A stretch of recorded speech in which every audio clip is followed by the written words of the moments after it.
وهاجا دغيستيال دلانتي meel kasto aad joogtaan si kastaba aad maqlaysaan waxaad ku soo dhawaataan sheekadii la magac baxday sihir iyo saxariir jecel qaybteedii sideedaada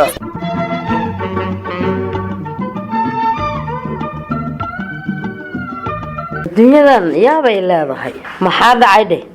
haddaba anigoo maaragtay 60 sano ku dhow yaa awiil waabi inuu yar yahay qabta waan iga weyn yahay yaa aqad ka soo galay maxaa waay gabriyaro kala argo kariinaha aheede maxaa dhacay asaan dhaawar adigu waa aadad u yartaaye ana laakiin hooyaan naqday ilmaan dhalay waa la duqoobay adduunyadana dadka iska hayso adii meel qaboobana iska fadhida marka wax dhibo hadda ana gaaro ihaayana ma jirto maya waxaan rabay inaan maaragtay sharci ku raadiyo inaan ku soo wado inaan ku keeno dalka Mareykanka ana hadda meesha aan ku dhaxmooay hadii banaanka la ii wado waaba dhimahaabo maxaa dhacay hadda sokor ay haysa qabow kama bixi kari yaa madax banaan ma tahay mase waa lagu qabaa cimrigaana uu leeyahay madax banaan ma tahay yaa hadda madax banaan xataa waxa uu qaban karaane yaa daadii iigu dambeysay waa felis aan dhalay يا أملي ماي إني ذاك اللي لقى سوق أبوهاي يا لكن بينا وشيء نفتركيه وحنا لها ها ومضح بنانا هاي هذيك بعد وتاجنا هاي إنك السكر هاي سكر وهي اللي قدك تماهني ده ليه حتى واللي مجران لها هاي ها هذا يبان تا وهرت مركور إنا إبانسا داوين في عنها يصدرتا ساس إنا هواي ها ما حد عيد أنت صوجر دبت ما أنتوا حو يصوعي أو قدك وصاقلي وحوين واي أنا إنا كفايدة استاكو قصبناي ديب مالو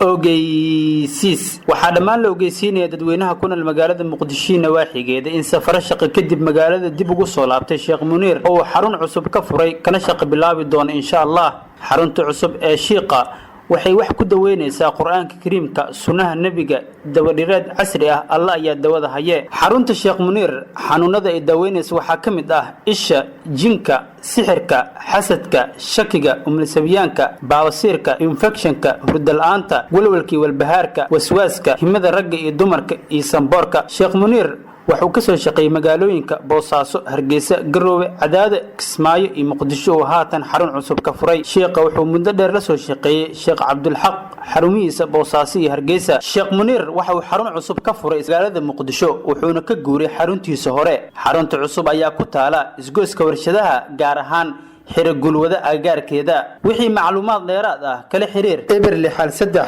33 63 45 eberli xal 3 33 63 46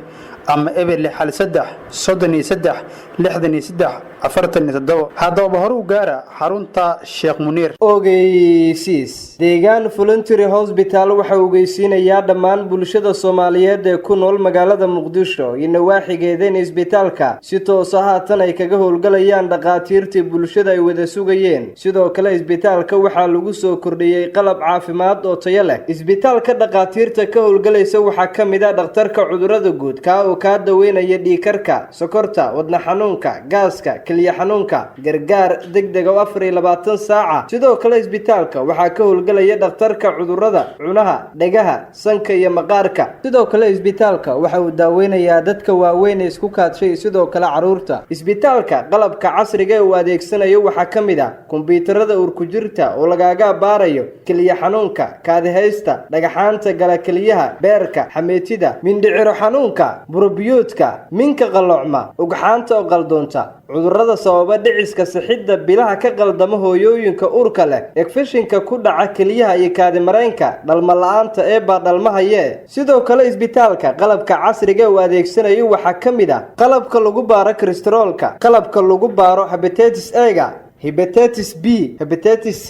daaweynta dhiciska bilaha hore iyo bilaha dambe tiimka ku qabanaya howshan waxa hogaaminaya Dr. Cabdullaahi Deegaan fiire gaar ah daawooyinka iyo sheebaarka iyo kombiyuutarka dhamaantood waa lacag la'aan boosashada lambarka dhakhtarka kaliya marka laga reebo isbitaalka sidoo kale waxa lagaga daweynayaa xasaasiyada gudaha iyo xasaasiyada banaanka Deegaan Voluntary Hospital waxa uu ku yaalaa xaafada Gubta Ciise Cabdi agagaarka Ifka Xalan wixii faahfaahin kala xiriir telefoon taleefanada lambar eberle xal 5 42 21 91 amaba eberle xal 7 eber 7 44 ugu dambeyn eberle xal 6 66 68 92 hore u gaar isbitaalka bulshadu ay ku diirsadeen deegaan voluntary hospital.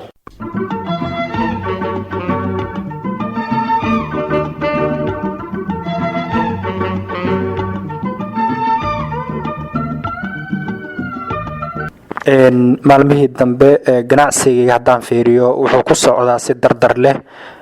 qaabkii hore aan wax ku waday waxbaan ka bedelay oo hadda goobtan ganacsiga aadka u baaxad weyn waaniga u soo guuray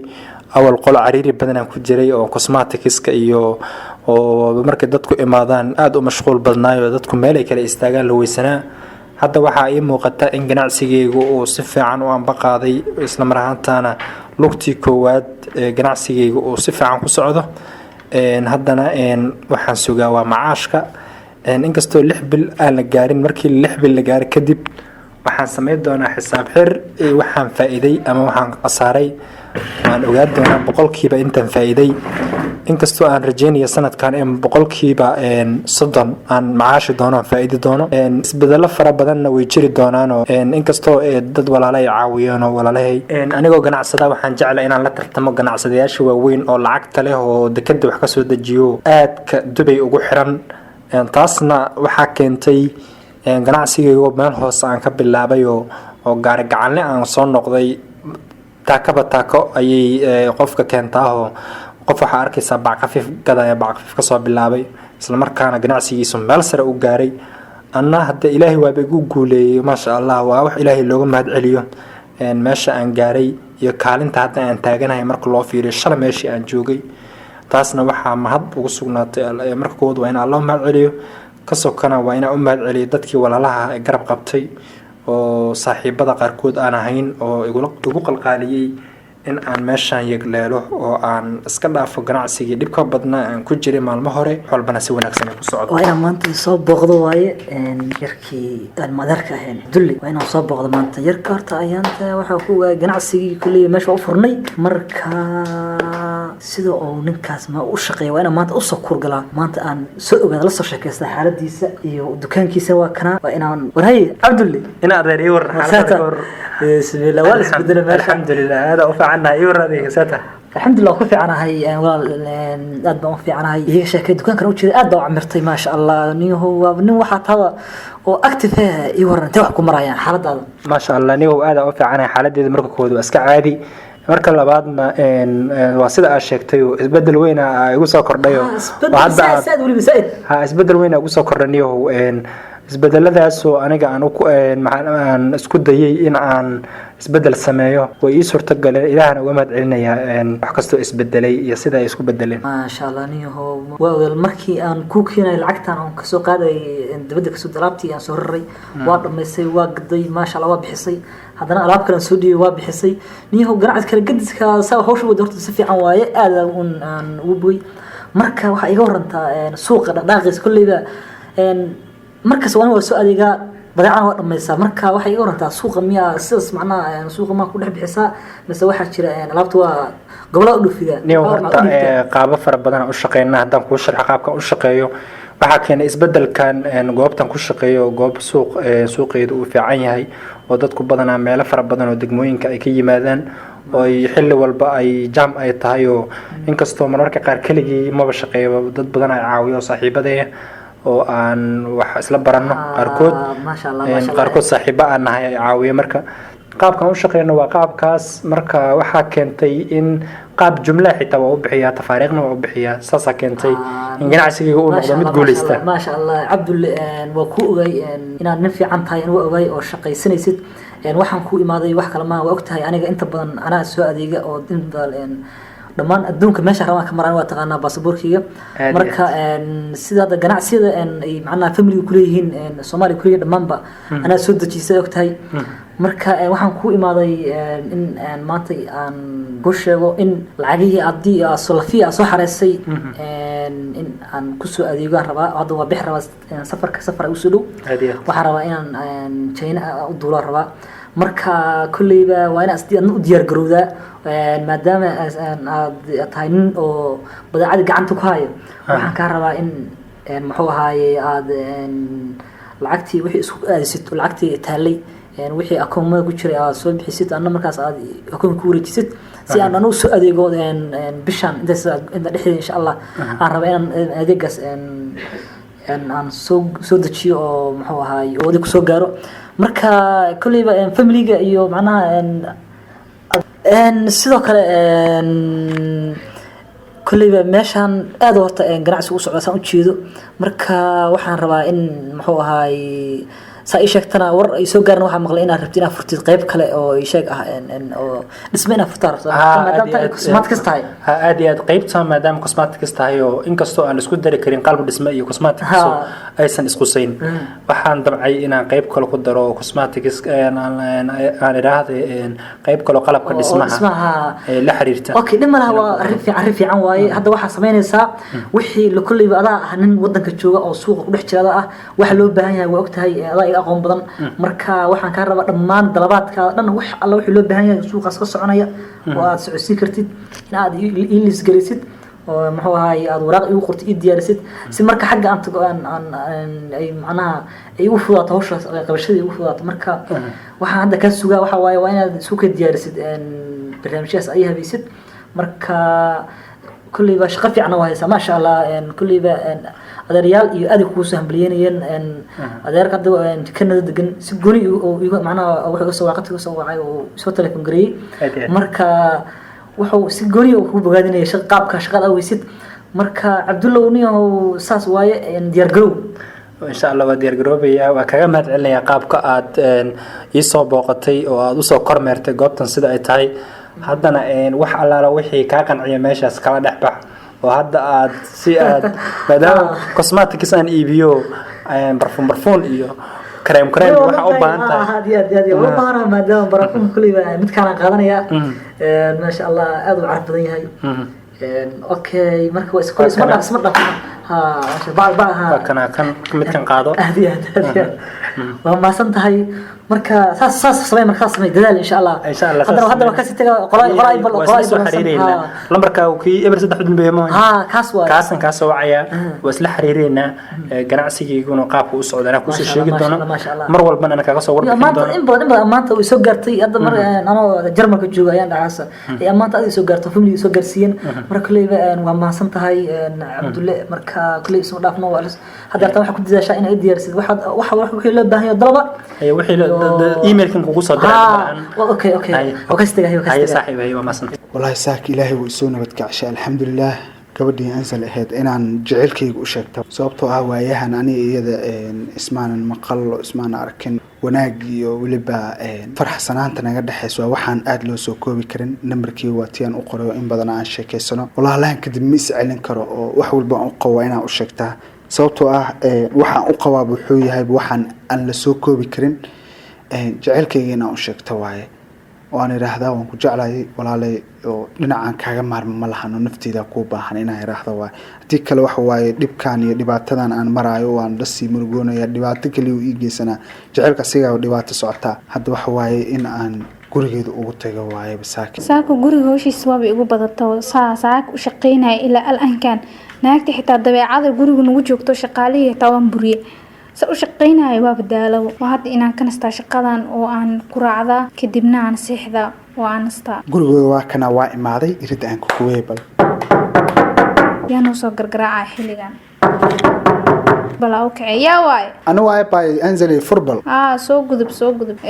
iyo war sayta saak waa nagu soo dheematay maxay tahay yoran ba xaalada ka waran nabad wallahi alxamdulillah saa u jeedo nabadiina gaansho ma soo gudbaysaa mise arina rabtina micnaa igala hadasho waa saa jeceshaade leh waa kulay inaan gudbaayo haddii aan banaanka fadhiisanin kulay meel qabow un kaliya noo raadi yab saak muxuu iga soo doonay meel qabow noo raadi iyo min subaxan malaha iska daruufeysan yahay qofkan in la caawiyo diyaar u yahay umaleynaya waa inaan soo gudbiyaa soo gudub qolkaas fadhiga soo fariisa bal maxaa kuu keenaa may abaa waa maasan tahay waan kaa qabaa xaaladaada caafimaadka ka sheekay nabad wallahi alxamdulillah iyo war adi sidee tahay waa iska roonahay wax dhibaato ma qabo jawigeyga waa iska dhagdhag saaka waxa waayaba xalay oo dhan dheegi way isqaban waayeen arrin baa igu cakarneed waayahan oo dhan tani markii aan ku arko wallahi naas dhiri waan u sheegtay arrinteeda marka baayo wallahi si aan wax kugu sheegana waan garan lahayd caawinaada iga rabta miya inaan ku caawiyo soo waxaan dareemayaa in xoogaa dhibane qof dhibane camal inaad tahay may wallahi baayo wax saas u weyn ma ahan caawinaadna ma ahan kaliya waa problem mar walba qofka aadanuhuna problem kama dhamaado problem socda asiga iska soo maahan waan dareemayaa ha adduunyadaaba sidaas iska saaka waxbarashadaadii iyo maxay tahay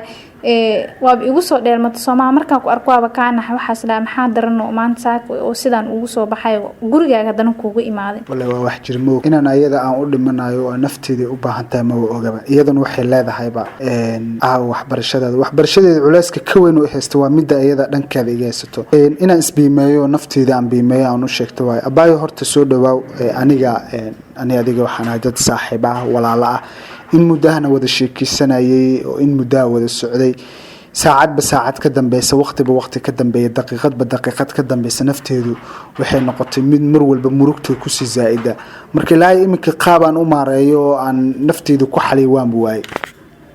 bismillaah maxay tahay murugtan iyo dhibkan saaka ka sheekeynayso waaba yaabanahay Soomaan ilaa hadda meesha micnaha oo wax iga tilmaamaysa aan fahmi waayay iyo wax qaldan ilaahay iminka maxay ii fahmi laadahay waa ma u sarbay waay warka sidee tahay miyaan ugu sheegay nafba sideedu hal mar bay go'daa la yiraahdaa waxba kama baxay inaan anigu isbiimeeyo aan wax walba u sheegto waay marka in aan isbiimeeyo baayo kulli wax sida u buuran maahan kaliya aniga adiga may wallahi xaaladaada maxaa jira maxay tahay hadal gariirka iyo waxa ka hadlayso wallahi xaaladeeda uu control lan way laadahay abaayo wax kale maahan aniga adiga waan ku jeclahay oo ku jeclahay maxaa ka qaldan faad saake may wallahi waan xakameyn wallahi abaayo waayo dareenka dhan iga batay waxa ila imaan aan wiil walaalkay ahayd shal wanaag ku bartay maxay tahay jaceelkii waxa ka hadlaysa adiga de wanaaga isku baran wanaagii walaalnimadii baan diyaar ku lahay maxay tahay jaceel iyo waxaas ila soo galaysa mise ma weydiisan nolosheeda inay jaceel iyo farxad u baahan tahay horto wallahi kulli abaayo si aan nafteedu u maareeyo ma waaqaanaba waayo dareenka qofka markuu ka bato jaceel haduu si xad dhaaf oo u galana waa dareemi kartaa abaayo si aan nafteedu u maareeyo waan garan lahay maya waxaas wax macquul oo maanta aniga qaadanayo ma aan faad aniga adiga walaalnimo isku baranay wanaagii shalay iyo walaalnimadii isku baranaan dhaxyaalo jacayl iyo waxaas arimahaasna halkaas aad igala tagaysaa bataatanba wala baayo haddana waan ku sheegay waan ku jecelahay meelaan u socdo ma lahan waayo maalintan ku arki lahay imikadan wixii ka horeyso aan xaafada kugu dhex arkay waa mid markaas aniga nafteedu ay ku bugtay waxaan ahaa bukan socdaan ahaa mooy iskamaana socon abay marka nafteeda aday ka hesh waan ku jecelahay maxaa dhacay anzali abay duruuftan ku jirmiyaad igu diidaysaa faadon ku sheega batatan guri ii banay istaag dhaqso istaag jacayl iyo waxaas maya waxba kula ma hadlay iga istaag horta istaag guriga ma la ilaalay istaag kulule horta ilaada bah oo ku bariya ilaadalno war istaag intaan jaamacadii ma aadin waa iska mashquulo wallahi jaamacadii dhan waa dhamsiba iska yara caajisanahay yani dhan jaamacadii waa u socon laadaba dakarniyo gabadhii baadana jaamacadii hata gabadhii ay iga horeyso waxaan u sheegay aan aqoon jacayl iyo waxa loo joogin waa ku jecelahay iyo gabadhii filsan ahaydniyo iyadana waa meeshaas ay joogtaayo hadan jaamacadii tagaba waa iga soo horeysay waxa leedahay waan ku jecelahay waxyaalo saas anigana hadeertan jacayl uma soo jeedo inaan wax bartaan rabaa kulay aabahayna wuxuu ugu dardaarmay iyo waalidinteedaba inaan wax barto marka wallahi dhibaato taagan anyway si walba ahaataba hada jaamacadda inta waa ka caajisaba ma aado wallahi jaamacadda dhan caajisa iga fuulay caajisa iga saaran gabadhi filsan ahaydna waa ku jeclay ilaa hada jawaab iga sugaysaa uma jawaabin anke wax jawaab ma siinin waxaan ugu jawaabaa qof haduusan jacayl usoo jeedin kolley wax kaloo yaal ma lahan u maraynaya ani jacayl uma soo jeedo hadeertaan marka maxaan u sheegayaa filsan jawaab iga sugaysaa hadeertaan kolley waan kusoo wacaya waan ku iri wicitaana waxaa iska dhaafay taleefanka xataa waan ka qaban lahay وهذا الدنيا والله نفسه وسكيه جعلك ذيك ومرك قار قف أتلاذا هاي قف كان جعل ومقل معدنا معقول إن كذلك جعلاته كل واحد صوص على أني قوم كان كرو حرض سيدنا نقوم كرتو ما جرن كرو لكن نحن جيدا هذون كان إسقيمي إن جعل سو جيدين لكن هذا نمرك خير وحندري ما يفكر وحيار الله مذا كل أستمع جعل كني كم دينا أمرنا يا لكن هذا نقبل أسأله ما بجعلان كربا كوسيدا جعل كل هذا تان wax jawaab ma siino aan ku jeclaana ma dhihin كل وقت قادم كيريو بل أنا جواب كسينا يبل نصو هذا جوابي يسوي ساعة waxaan u sheegay garanaya wallahi gabadhaas waa la yaabanahay filsana hadda dhowle isbarana bani ayada mid kale jaceelku ku degdeg oga ayadu jaceelkeeda degdeg badan baa ka dareemayaa wax jecelahay warka leedahay wallahi dhibaato taagan anyway waxaan isku dayi doonaa bal inaan maskaxdayda dejiyo sida ugu wanaagsan bal aan u fikiro oo go'aankii ila wanaagsanaada markaas waan isleeyahay alla ilaahay go'aankaas baa ku qalma gabadhaasna ay ku qanci kartaa dadkana qalbiga lagama jabiyo gabadhu mar hadda ilaadan ku jecelahay intii hadii aan iraado maanta kuma rabo kuma jeceli waxaan maleynayaa in aad u qalbi jabi doonto marka dadkana qalbiga lagama jabiyo niyada qofka waa la ilaaliyaa waxaan isku dayi doonaa inaan bal ka fikiro wali bal go'aanka aan qaadan lahaa ilaa hadda ma ka fikiraya go'aanka aan qaadan doono go'aan caynkee ayuu noqon doonaa waa inaan ka dhigaa kulli go'aan aan iyada ku raali gelinayo haddii aan dhawo ku raali gelinayaan inaan ka aqbalay noqon doontaa jaceelkeeda si marka qalbigeeda aan u ilaaliyo xataa aniga uusan jaceyl haynin waxaan isku dayi doonaa bal inaan jaceelkeeda aqbalo bal aan la wado bal waa intaasoo bal jaceelkeen uu isla jaan qaadayo markaana dareen oo galaa marka isku dayi doonaa insha Allah sida ugu wanaagsan haddana arrintaas ka fikiraya kulli go'aankii loo wanaagsan aan qaadan doonaa insha Allah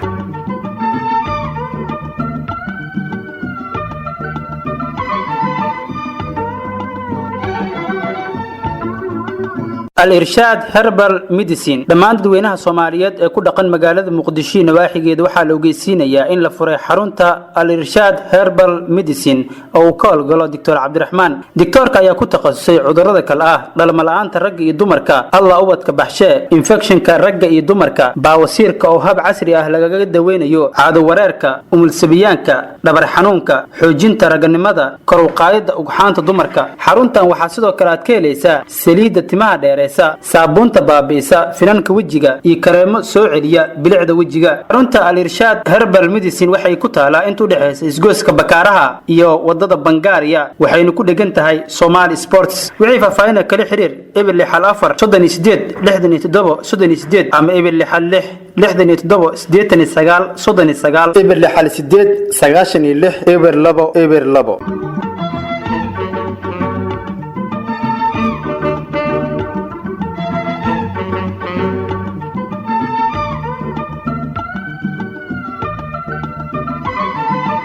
أنت وحواي أصعبتي ذي قرن راذي واي جارحان قبل يفلس أهد حالو عيانتان أيضا وحنوصن إليه السوق حالة ذي أنا عادي هين ما ندويد قبل كلا نسارقناي واتيل هاد والملك يجعشها وصان واي والله قبل عيانتان ما ننجح مع عدنا في الكذا وما قنت طلع حنون كي شيء يصيرون كأها وملينا إن راذي واي ما أنتورت والله إن راذي واي عدنا عادي أكل شيء ما أقانو قبل وحي كل ضدنا أصحابه وحصل إكتانا موقت إنا كور هاي وايه ترى ويجي فتاة أمالينا يا الباب مو بالفرايبة يا واي وحصان الباب كوسو قراعي ها ماموي أنا واي الباب كي يقفل من الجوغا هرطة والي جوغاي هاي ماما ساعتها في عندها وفي عنا الحمد لله دب ما جرو ماما وحاربة قبل هذه فلس هاربة فلس مجوكتها فلس ساكسي نوغا تكتاي ومقنتاي كل ميلا دير ما جرت قبلها صاحبتي داميد هرطة وحنوسنا هدايسي حنون قسانة قطي وما عرف ما قبتها وعيانتان ما عرف جامعة أصلا دقنا أني ذي قبلي اسبتال إني لقي ويدي دنتاي حنون كواهايا راشين معونيسو إني جيفتو إني دانكاي ستاي فكرتو marka waa ka yaabanahay maama gabadha maxaa ku dhacay maadaama hooyada aad tahay gabadha ayaan aniga turkeen wax loo sheegan weysay maalmina wada iskeen mas'uuliyada iska oynaysa ogaa wixii ku dhacana waa naga qarsatay noo sheeg weysay marka adiga hooyada aad tahay maxaa ogaan weysay gabadha baar weeyde may hooyo waad maansantaa laakiin aniga ma jecli afaari interne inaan galo waa waree waaba gabar islaan wiliga ma arki matan oo kale gabadh iyo hooyada la dhigi jiray islaan dhaysi gabadheed afaareed ma galay oo maama daa kula kaftama gabadhaada hadaa adeeg afaareed ay gali weyso yaa kala ku gala madraska ku wareysanay gabadhaada amaya gabadheeda anigu waa wareysto waa la hadlay laakiin qofka iyada rabaa hadalkay wada inay soo tufto hadaan dhaa hooy intee laga haaya intee ku xanuunayso jirama ku hayso hooy may waa caafimaad qaba hooy aan isbitaal ku geey baaritaan ku sameeyo hooy maya maxaa ku daaray waaba u jeedaa maahino cudur aan isbitaal u baahnayn inuu hayo gabadheedii marka qofka ay la timaado oo dooqeedii ahay inay keysantay ay ku qasbantahay ay keento saas la iga dheeb waaba yaabay afaareedi maxaa igeli maxaa islaabay haddii dhimanaysa xataa maxaa iga gelina dhaysaa umaleynaya bal horta maama aniga naftarkeena warkaas waa maqalnay in gabadhaada dee wiilay jecesha darteeda ay u xanuunsan tahay waa maqalnay marka adaa hooyada aan hadda maanta waa soo booqday waxaa rabay inaan xaaladeeda ogaada ayaanta dhan ma arkin marka hadda seeta caafimaadkeeda maraysata wiilka xataa ani waa isku dayay inaan isku keeno jecesha aadan kaa maqluuhaya haye inay wiil jecesha ay u jiran tahay bismillah afkaada koow may saas baa warkaas soo maama waxaa waaye dadka dhan waa wada ogyihiin anaga ardayda galaaska la dhiganaysaana gabadha ka warhaynaa marka ana tarkey waa isku dayay inaan labadaas qof isku keeno haddana jaaniska waa ii suurtageli laaya marka waxaan rabnaa insha allah sida nagu qaadataba gabadhaas caafimaadkeeda inaan ka talino maadaama gabadh walaashan oo kale ay tahay sax waa hooye laakiin waxaa la rabaa gabadha haddaad saaxiibo la tihiin qofka ay jeceshahay haddaad taqaanin arrintaas idinkaa dhalinyaro inaad geshiin oo qofka aad la hadashiin oo dhahdiin naf islaameed ha ku cayaarin gabadhan way ku jeceshahay wax la qabo walaalow inaad dhahdiin adduunka waa geedka labadiisa hoos saas waay anaga waxaad usoo raadiyey gabadhan gurigeeda ugu soo doonay wax kale maahan inaan xaaladeeda ogaado maalin dhaweyd wiilka kale waa is aragna oo iyada waa jeceshaa la dhahayay marka isnaftarkiisa waa la hadlay wada hadal noo dhexeeyo marka wuxuu dhahay bal waan u sheegnay gabadhaas waxaa iraahday jirtaa u jiiftaa sariir u saarantahay ay ku jiran tahay marka inaan wax la qabataa marka dhib malaan hoy waa ku gudi jirnaa inaan hoolaas dhan qabanno maadaama annaga iskugu dhowno dhalinyaro aan nahay asagana cusbo ismariyo waa miya ها isaga waxa waaye cirkii dhulka meel oo maray ma yaqaanaba gabadha taqaanid maxay tahay waxba soo noo galay marka anaga xoogaa waa cananayna waxa dhahnay gabadhaas walaashan oo kale hadii ku timaado inaan xamaas loo baahnay asagoo raadiyayo dhahayo warkaftankaadii bartaan la kaadid mayay korka waa ii hura ma kici kare kunjeeran maalintii kaalayaan ku yiri baxar waaye jacayl ma kasaysid miya asagoo sare felisay imaw waadi kaafisay gurigeyga imaw asoo dhahayo aan arkaynaan ku dhahay ma isaas waay ninkii isqaad qaado buuraha is saara asaga dhulka imaan doona maxaa ku falaysaa saas waay jaceelkani qofka ugu horeeyo waxba kama dhibayo qofka ugu dambeeyo aa dhib qabto hooyo saas waay maama adiga naftirkaaga way maamo weyn oo atriishaa tahay maalin dhaweyd baraha bulshadan ka arkay adoo afaara lafloof iyo jacayl iyo baraha bulshada soo dhigay maama naftirkaaga waa lagu yaryaha maleynaya maya hooyo horta jaceelka waa yeel iyo da'yar kala ma laho haye fahamtay yaraantayda wiilan dugsi isla soo dhiga jirnay iskool aqadkii ii soo galay haye waa ku jeclahay intee ku nooshahay waa isweynay markaasaan dhahay sax waay dadis waa adduunyo lay kala geysay ma fahantay anna muqdisho aan kuugu noolahay adigana maraykanaa jirtaa maba is arki karno yaa laakiin hadda dhaweeyaa yimiday ma fahantay waxaan rabaa ilaa awlaad maa dhasho asaan dhahay alxamdulilah waxaan dhalaa wax si awlaad sii dhaleen kuway dhaleena kuwa kale sii dhaleen ma yaryaar aniga boqolkii 20 hadaysan ila jirin inaan ka badanaha buu maleeyaa marka maama hadda adoo da'daas ama hadda qofkaasi lafloof iyo waxa arkeen oo war oo ka baxay ma qofka dadkiisa u sameynaysa adoo da'daas hadda aad sheegtay adina naftarkaaga afkaaga ka qartay inaa qof weyn tahay ma dartaa hooyo inaa jecel jasho adina naftarkaaga nacam haddii qofka adoo saas oo kugu jeclaado gacmo furnad ku soo dhaweeyay iyo guri nabada haye marka dawsaas ku jeclaado oo dhahayo sharciyan ku raadiya maraykankan ku keena kaama maarmo kaama kaftoomo waa saanaanahay ana welcome maama aan kula kaftamay sawirada horta ma dirtay oo ma istastay daada ay joogto iyo sida aad tahay marka arkay masiiraantaadii wax xasuustaa oo dugsiga isla dhiganayeen ku yaraantaydana waa u diray kuwa hadda aan daada ahayne waa u diri doona haye aniga baakoortaan cugsanahay ama baakoorteestaan u dira asaan leexaaj soo dhawow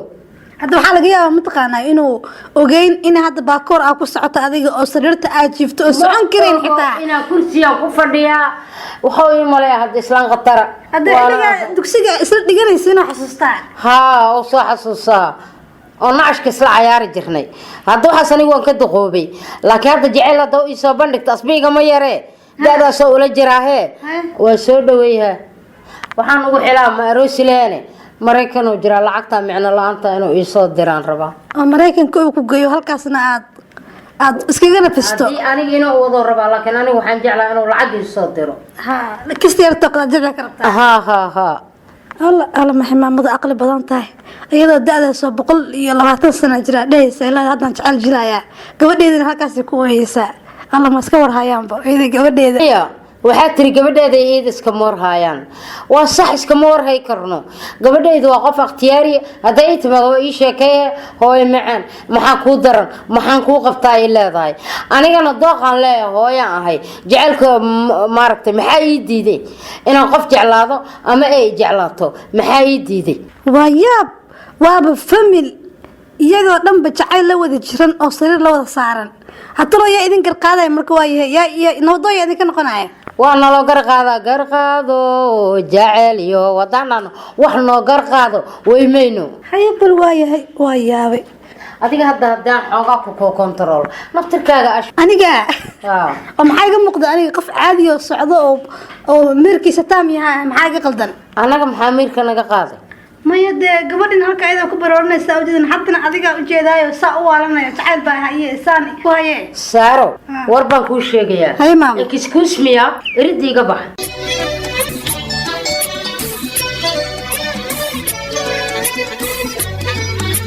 waa hagaag dhegaystayaal halkaas aynu ku dhaafno sheekadii la magac baxday sahar iyo saxariir jecel qaybteedii 8aada sheekadan waxaa soo saaray maama asri yuusuf gacal waxaa dhanka farsamada ka qaabeynayay farsamo yaqaan maxamed deeq cabdulla socdaal maxamed deeq alfa sheekadan sidoo kale waxaa si toos aad uga heli kartaa barta youtube-ka ee radio simba intaan ku kulmi doona qaybteeda kaloo ka xiisad badan waa sidaas iyo isma dhaafna